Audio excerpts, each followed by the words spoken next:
राष्ट्रगान शुरू करेंगे। शुरू कर।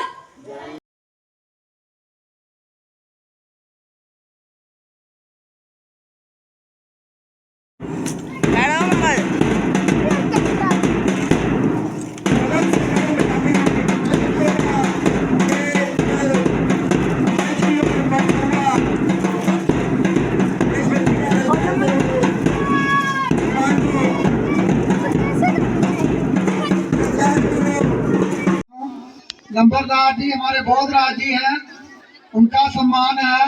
हमारे बीच में देवदत्त जी रिटायर्ड सूबेदार मेजर यहाँ पर हैं, उनका सम्मान है। हमारे नारायण सिंह जी यहाँ पर हैं।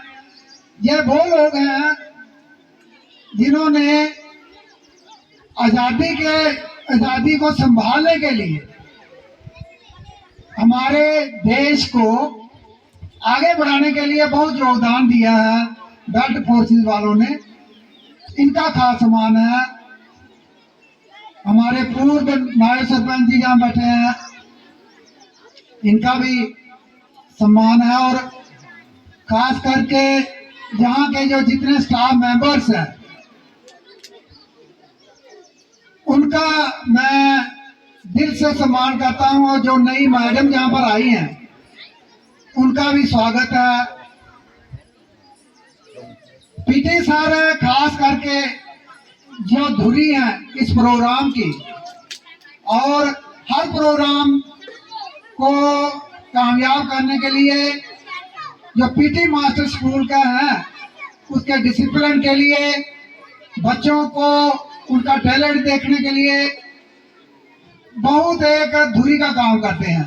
आए हुए जहाँ पर जितने भी मेहमान हैं, हमारी बहनें हैं, बच्चे हैं, सबका यहाँ पर मैं सम्मान और आदर करता हूँ।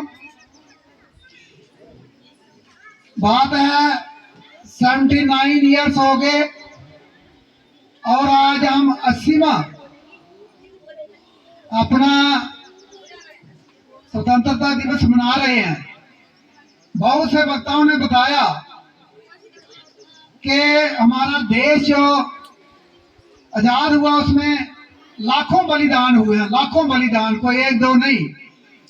बहुत कुछ जो खास चेहरे हैं जो नाम बताए जाते हैं उनको हम जानते हैं और वो जानने के काबिल भी हैं। उनका सम्मान करना, उनको श्रद्धांजलि देना आज के दिन हमारे लिए बहुत जरूरी है, क्योंकि उन्हीं की बदौलत आज हम आजादी की सांस ले रहे हैं। और जो हमारे सुरक्षा बल हैं जिन्होंने कठिन परिस्थितियों में भी अपनी इस हमारी आजादी को बरकरार रखा है, संभाले हुए रखा है, उनको भी ये श्रेय जाता है कि हम उनका भी तहे दिल से सम्मान करें। आज एक खास बात में स्कूल के लिए बहुत ही अच्छी बात है कि यहाँ का जो स्टाफ है इतना कोऑपरेटिव है और आज ये स्कूल इतनी तरक्की कर रहा है। नहीं तो बहुत से स्कूलों में हम देखते हैं कि जो मिडिल स्कूल है बहुत से कम बच्चे हैं, किसी में 70 हैं, किसी में 50 है।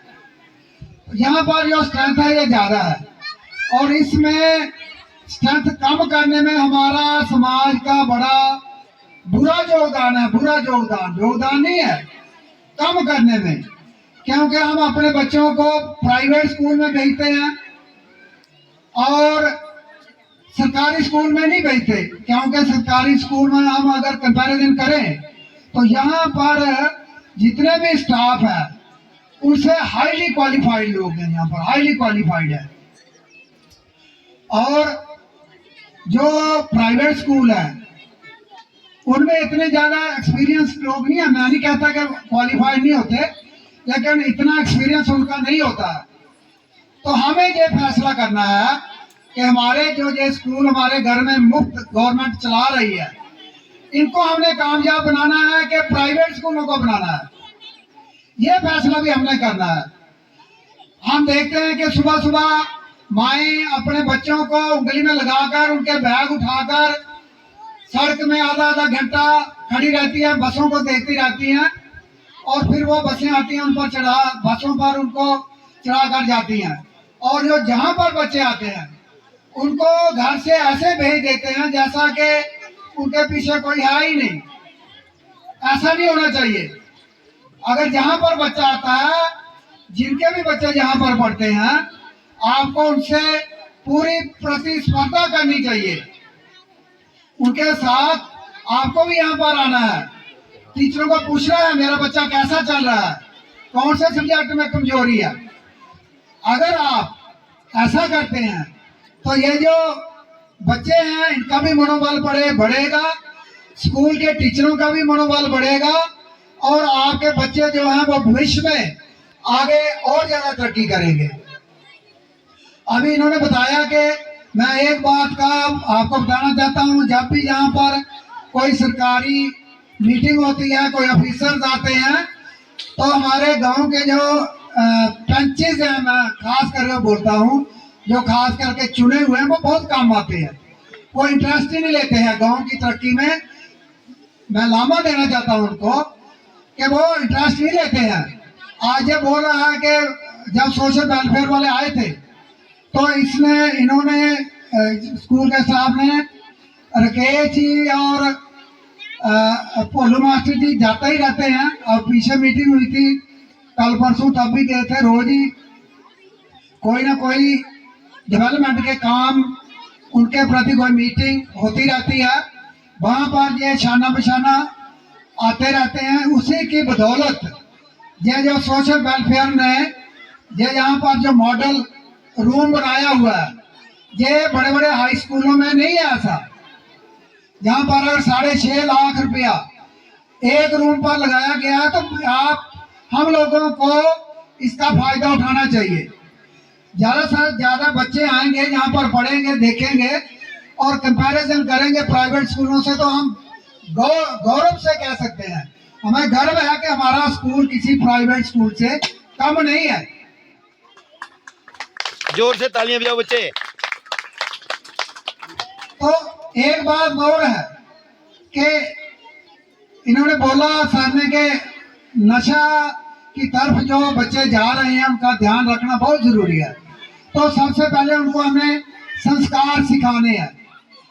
बड़ों से कैसे बोलते हैं, सुबह सुबह माँ बाप से कैसे बोलते हैं, वो अच्छी तरह से अगर वो हम सिखा दें तो हमारे बच्चे जो हैं वो सीधी रास्ते पर चलेंगे। और खास करके मैं ये कहना चाहता हूँ कि जिनके बच्चे 9वीं 8वीं 9वीं से लेकर 12वीं तक, उन पर आपकी खास नजर होनी चाहिए कि बच्चा कौन से टाइम में कहाँ जा रहा है, और अगर जा रहा है वो देर से क्यों आ रहा है, वो कौन से बच्चों के साथ बैठता है, उसकी सोसाइटी कैसी है, ये ध्यान रखना आपका फर्ज है।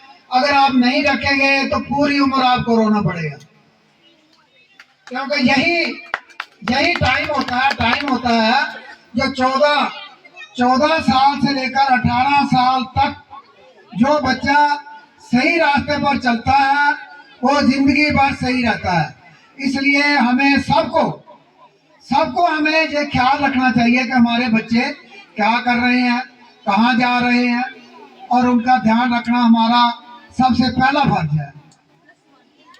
दूसरा मैं ये भी कहूँगा कि जो भी गांव में काम होता है, कोई भी डेवलपमेंट का काम है, हमें मिलजुल कर एक होकर इकट्ठे हो जाना चाहिए। थोड़ा सा वक्त लगता